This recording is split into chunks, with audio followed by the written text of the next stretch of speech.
Hi అండి, welcome to Sravani Muddana vlogs. ఎలా ఉన్నారు? ఈరోజు నేను క్యాప్సికమ్ బజ్జీ చేస్తున్నానండి.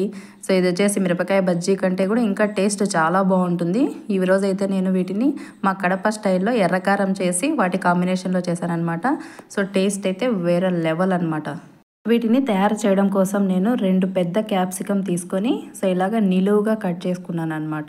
సో వాటర్ అనేది కూడా ఏం ఉండకూడదు, పైన అంతా తుడుచుకొని కట్ చేసుకొని పెట్టుకోవాలి. వాటర్ ఉంటే ఆయిల్ అనేది ఎక్కువగా పీల్చేస్తుంది. తర్వాత ఒక గిన్నె తీసుకొని అందులో 2 కప్పుల శనగపిండి తీసుకుంటున్నాను. సో ఈ శనగపిండి మాత్రమే తీసుకుంటున్నాను, ఇంకా ఏమి బియ్యం పిండి అలాంటివి ఏమి యాడ్ చేయట్లేదు అనమాట. తర్వాత ఇందులోకి రుచికి సరిపడా సాల్ట్, అలాగే కొంచెం కారం కూడా యాడ్ చేసుకోవాలి, ఎందుకంటే క్యాప్సికంలో కారం ఉండదు కదా. తర్వాత ఇందులోకి 1 స్పూన్ వాము కూడా యాడ్ చేసుకోవాలి. ఈ వాము అనేది చాలా మంచి టేస్ట్ ఇస్తుంది. ఈ వాము యాడ్ చేయడం మాత్రం అస్సలు స్కిప్ చేయొద్దన్నమాట. సో తర్వాత కొంచెం వంట సోడా కూడా యాడ్ చేసుకోవాలి. యాడ్ చేసేసి దీని అంతటిని ఒకసారి బాగా మిక్స్ చేసుకోవాలి. సో మిక్స్ చేసుకున్న తర్వాత ఇందులోకి కొంచెం నీళ్ళు యాడ్ చేసుకుంటూ సేమ్ మిరపకాయ బజ్జీకి ఎలా కలుపుకుంటామో అలాగే మనం కలుపుకోవాలన్నమాట. సో కొంచెం యాడ్ చేసుకుంటూ దీన్ని కలుపుకోవాలి. మరీ తిక్కుగా అలాగని మరీ పలచగా లేకుండా మీడియంగా ఈ పిండిని కలుపుకోవాలి. సో అప్పుడే మనకి క్యాప్సికమ్కి సో నీట్గా కోటింగ్ అనేది అవుతుందన్నమాట. సో ఇక్కడ చూపిస్తున్న కన్సిస్టెన్సీలో కలుపుకోవాలి. అలాగే ఇదే స్టేజ్లో మనకి ఏమైనా సాల్ట్ తక్కువైతే ఇందులో యాడ్ చేసేసుకొని కలిపేసుకొని అడ్జస్ట్ చేసుకోవాలన్నమాట.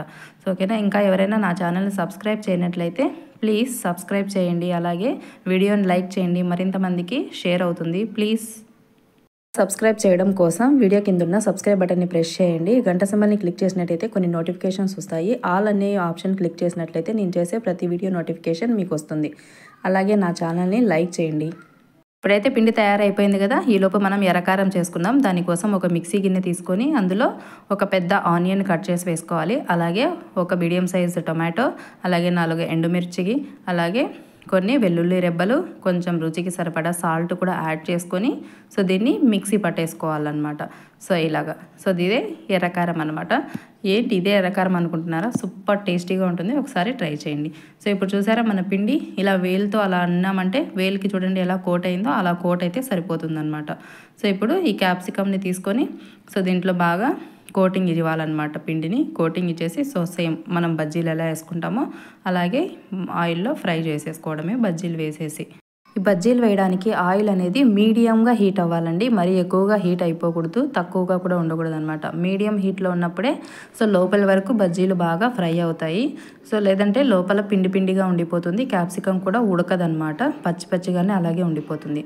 సో ఈ బజ్జీలు వేసిన తర్వాత సో ఇలాగ ఒకవైపు కాలిన తర్వాత ఇంకొక వైపుకి నిదానంగా ఫ్లిప్ చేసుకొని సో మళ్ళీ వీటిని బాగా ఫ్రై అయిన తర్వాత తీసేసి ఇంకొక గిన్నెలోకి ట్రాన్స్ఫర్ చేసుకోవాలన్నమాట. ముందుగానే పేపర్ వేసి పెట్టుకున్న దాంట్లోకి ట్రాన్స్ఫర్ చేసేసుకోవాలి.